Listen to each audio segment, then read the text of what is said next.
क्षत्रियाः पार्थ लभन्ते युद्धमीदृशम् अस्चेत्त्वमिमं धर्म्यं संग्रामं न कृष्यसि तथा स्वधर्मं कीर्तिं च हित्वा पापम् अवाप्स्यसि।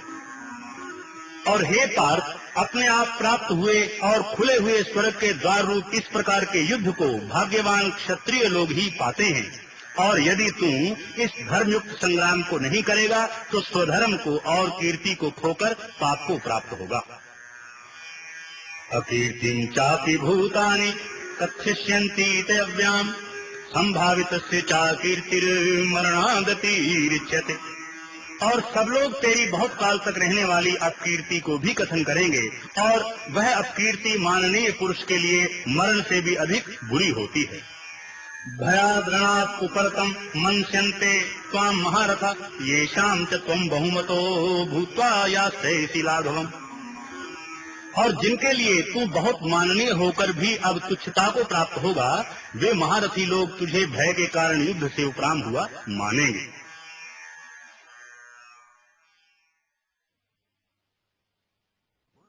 अवाच्यवादांश्च बहून् वदिष्यन्ति तवाहितः निन्दन् तत्त्व सामर्थ्यम् ततो दुःखकरम् न कुञ् हतो वा प्राप्स्यसि स्वर्गम् जित्वा वा भोक्ष्यसे महीम् तस्मादुत्तिष्ठ कौन्तेय युद्धाय कृतनिश्चयः। और तेरे वैरी लोग तेरे सामर्थ्य की निंदा करते हुए बहुत से न कहने योग्य वचनों को कहेंगे, फिर उससे अधिक दुख क्या होगा।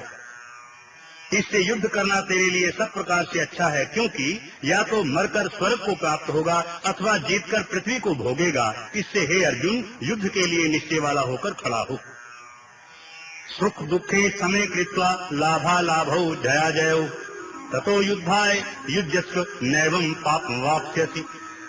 यदि तुझे स्वर्ग तथा राज्य की इच्छा न हो तो भी जय पराजय को लाभ हानि और दुख सुख समान समझकर उसके उपरांत युद्ध के लिए तैयार हो। इस प्रकार युद्ध करने से तू पाप को नहीं प्राप्त होगा। एषा ते अभिहिता सांख्ये बुद्धि योगे त्वमा शृणु बुद्धया युक्तो यया पार्थ कर्म बंधम प्रहास्यसि नेहाभिक्रम नाशोस्ति प्रत्यवायो न विद्यते स्वल्पमप्यस्य धर्मस्य त्रायते महतो भयात्। हे पार्थ, यह बुद्धि तेरे लिए ज्ञान योग के विषय में कही गई है, और इसको अब निष्काम कर्म योग के विषय में सुन कि जिस बुद्धि से युक्त हुआ तू कर्म के बंधन को अच्छी तरह से नाश करेगा, और इस निष्काम कर्म योग में आरंभ का अर्थात बीज का नाश नहीं है और उल्टा फल रूप दोष भी नहीं होता है। इसलिए इस निष्काम कर्म योग रूप धर्म का थोड़ा भी साधन जन्म मृत्यु रूप महान भय से उद्धार कर देता है। व्यवसायात्मिका बुद्धि एके कुरु नंदन बहुशाखा हन्यंताश्च बुद्ध्यो अव्यवसायनाम। और हे अर्जुन, इस कल्याण मार्ग में निश्चयात्मक बुद्धि एक ही है, और अज्ञानी सकामी पुरुषों की बुद्धियां बहुत भेदों वाली अनंत होती है। यामिमां पुष्पितां वाचम् प्रवदन्त्य विपश्चितः वेदवादर्थः पार्थ न निदस्तीति वादिनः कामात्मानः स्वर्गपरा जन्म कर्म फलप्रदां क्रिया विशेष बहुलां भोगैश्वर्य गतिं प्रति। और हे अर्जुन, जो सकामी पुरुष केवल फल श्रुति में प्रीति रखने वाले, स्वर्ग को ही परम श्रेष्ठ मानने वाले, इससे बढ़कर और कुछ नहीं है ऐसा कहने वाले हैं, वे अविवेकी जन जन्म रूप कर्म फल को देने वाली और भोग तथा ऐश्वर्य की प्राप्ति के लिए बहुत सी क्रियाओं के विस्तार वाली इस प्रकार की जिस दिखाऊ शोभा युक्त वाणी को कहते हैं। भोग ऐश्वर्य प्रसक्तानां तया प्रहृत चेतसां व्यवसायात्मिका बुद्धि समाधौ न विधीयते त्रैगुण्य विषया वेदा निस्त्रैगुण्यो भवा अर्जुन निर्द्वंद्वो नित्य सत्वस्थो निर्योग क्षेमात्मवान। उस वाणी द्वारा हरे हुए चित्त वाले तथा भोग और ऐश्वर्य में आसक्ति वाले उन पुरुषों के अंतःकरण में निश्चयात्मक बुद्धि नहीं होती है। और हे अर्जुन, सब वेद तीनों गुणों के कार्य रूप संसार को विषय करने वाले अर्थात प्रकाश करने वाले हैं। इसलिए तू असंसारी अर्थात निष्कामी और सुख दुख आदि द्वंद्वों से रहित नित्य वस्तु में स्थित तथा योग क्षेम को न चाहने वाला और आत्मपरायण हो। यहाँ अप्राप्त की प्राप्ति का नाम योग है और प्राप्त वस्तु की रक्षा का नाम क्षेम कहा गया है। यावान उदपाने सर्वतः संप्लुतोदिके तावान् सर्वेषु वेदेषु ब्राह्मणस्य विजानतः कर्मण्येवाधिकारस्ते मा फलेषु कदाचन मा कर्म फल हेतुर्भुर्मा ते संगो असत्तु कर्मणि। क्योंकि मनुष्य का सब ओर से परिपूर्ण जलाशय के प्राप्त होने पर छोटे जलाशय में जितना प्रयोजन रहता है, अच्छी प्रकार ब्रह्म को जानने वाले ब्राह्मण का भी सब वेदों में उतना ही प्रयोजन रहता है। अर्थात जैसे बड़े जलाशय के प्राप्त होने पर जल के लिए छोटे जलाशयों की आवश्यकता नहीं रहती, वैसे ही ब्रह्मानंद की प्राप्ति होने पर आनंद के लिए वेदों की आवश्यकता नहीं रहती। इससे तेरा कर्म करने मात्र में ही अधिकार होवे, फल में कभी नहीं। और तुम कर्मों के फल की वासना वाला भी मत हो तथा तेरी कर्म न करने में भी प्रीति न होवे। योगस्थः कुरु कर्माणि संगम त्यक्त्वा धनंजय सिद्ध्या सिद्ध्यो समो भूत्वा समत्वं योग उच्यते। दूरेण ह्यवरं परं बुद्धि योगात् धनंजय बुद्धौ शरणम् अन्विच्छ कृपणः फल हेतवः। हे धनंजय, आसक्ति को त्याग कर तथा सिद्धि और असिद्धि में समान बुद्धि वाला होकर योग में स्थित हुआ कर्मों को कर, यह समत्व भाव ही योग नाम से कहा जाता है। इस सुमत्व भाव बुद्धि योग से सकाम कर्म अत्यंत तुच्छ है। इसलिए हे धनंजय, समत्व बुद्धि योग का आश्रय ग्रहण कर, क्योंकि फल की वासना वाले अत्यंत दीन हैं। बुद्धि युक्तो जहाति उभे सुकृत दुष्कृते तस्मात् योगाय युज्यस्व योगा कर्म सुकौशलम।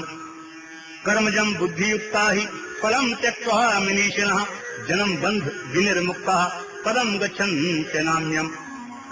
और समत्व बुद्धि युक्त पुरुष पुण्य पाप दोनों को इस लोक में ही त्याग देता है, अर्थात उनसे लिपायमान नहीं होता है। इससे समत्व बुद्धि योग के लिए ही चेष्टा कर। यह समत्व बुद्धि रूप योग ही कर्मों में चतुरता है, अर्थात कर्म बंधन से छूटने का उपाय है। क्योंकि बुद्धि योग युक्त ज्ञानी जन कर्मों से उत्पन्न होने वाले फल को त्याग कर जन्म रूप बंधन से छूटे हुए निर्दोष अर्थात अमृतमय परम पद को प्राप्त होते हैं। यदा ते मोह कलिलम बुद्धिर्व्यति तृष्यति तदा गंतासि निर्वेदम श्रोतव्यस्य श्रुतस्य च श्रुति विप्रतिपन्ना ते यदा स्थास्यति निश्चलः समाधान चला बुद्धि तदा योगम वाप्स्यसि। और हे अर्जुन, जिस काल में तेरी बुद्धि मोह रूप दलदल को बिल्कुल तर जाएगी, तब तू सुनने योग्य और सुने हुए के वैराग्य को प्राप्त होगा। और जब तेरी अनेक प्रकार के सिद्धांतों को सुनने से विचलित हुई बुद्धि परमात्मा के स्वरूप में अचल और स्थिर ठहर जाएगी, तब तू समत्व रूप योग को प्राप्त होगा। अर्जुनोवाच स्थित प्रज्ञस्य का भाषा समाधिस्थस्य केशव सिद्धि किम प्रभाषेत किम आसीत व्रजेत किम। इस प्रकार भगवान के वचनों को सुनकर अर्जुन ने पूछा, हे केशव, समाधि में स्थित स्थिर बुद्धि वाले पुरुष का क्या लक्षण है और स्थिर बुद्धि पुरुष कैसे बोलता है, कैसे बैठता है, कैसे चलता है। श्री भगवानुवाच प्रजाहाति यदा कामान् सर्वान् पार्थ मनोगतान् आत्मन्येवात्मना तुष्टः स्थित प्रज्ञस्तदोच्यते। उसके उपरांत श्री कृष्ण महाराज बोले, हे अर्जुन, जिस काल में यह पुरुष मन में स्थित संपूर्ण कामनाओं को त्याग देता है, उस काल में आत्मा से ही आत्मा में संतुष्ट हुआ स्थिर बुद्धि वाला कहा जाता है। दुखेषु अनुद्विग्नमना सुखेषु विगतप्रियः वीतराग भय क्रोधः सिद्धिर मुनिरुच्यते। यह सर्वत्रान् निवृत्तिनेह तत्तत् प्राप्त शुभाशुभम नाभिनंदति न द्वेष्टि तस्य प्रज्ञा प्रतिष्ठिता। तथा दुखों की प्राप्ति में उद्वेग रहता है मन जिसका, और सुखों की प्राप्ति में दूर हो गई है स्पृहा जिसकी, तथा नष्ट हो गए हैं राग भय और क्रोध जिसके, ऐसा मुनि स्थिर बुद्धि कहा जाता है। और जो पुरुष सर्वत्र स्नेह रहित हुआ उस शुभ तथा अशुभ वस्तुओं को प्राप्त होकर न प्रसन्न होता है न द्वेष करता है, उसकी बुद्धि स्थिर है। यदा संहर्ते चायम कूर्मो अंगानि सर्वशः इंद्रियाणीन्द्रियार्थे यस्य प्रज्ञा प्रतिष्ठिता।